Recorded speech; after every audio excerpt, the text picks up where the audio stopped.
бізге ең бастысы атақ абырой емес, 12 мүшең сау болса, қара басың ханмен тең деп халқымыз айтқандай, деніміз сау болып, бізге ең үлкен награда да, ең үлкен атақ та сол болып есептеледі.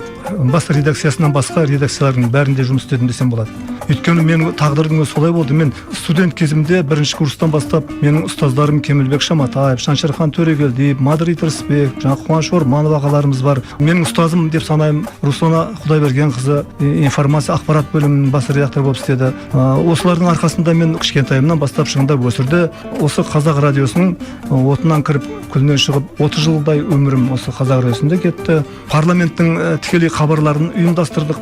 2 жылдай парламенттің арнайы тілшісі болдым. 70 жасқа толғанымда ойда жоқта мені жаңағы құрмет орден әкеліп тақты президенттің әкімшілігінен. Бұл не үшін десем, сізді дейді осындай әлем желіде жазған соңғы комментарийлеріңіз, мынау саясат, қоғам, қазіргі біздің қоғам өмірінде болып жатқан айшықты оқиғалар, бошты өмірінде жазған жаңа қоғамға тигізген, қоғамға арнап жазған сіздің комментарийлеріңізді сыйлап, біздің президент әкімшілігі сізді осындай наградаға ұсынып отыр дейді.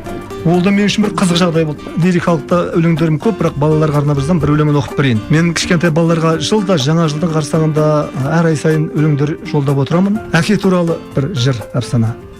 Ерте кезде керексіз деп кәріге қарайды екен адамдардың бәрі де.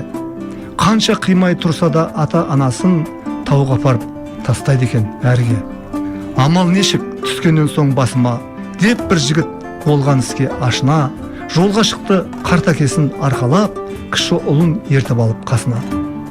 Әке деген тәңірімен теңесім, кірмесінші күндесіме елесің, деп тасалау аяқ жетпес қияға жасырыпты әкесінің денесін.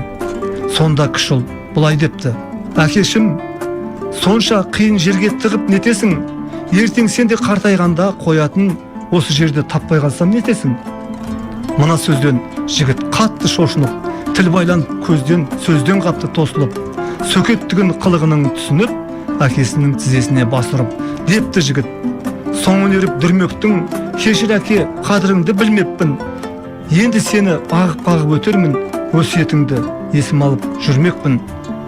Содан бері ата-ананы құрметтеу дәстүріне айналыпты бұл көптің.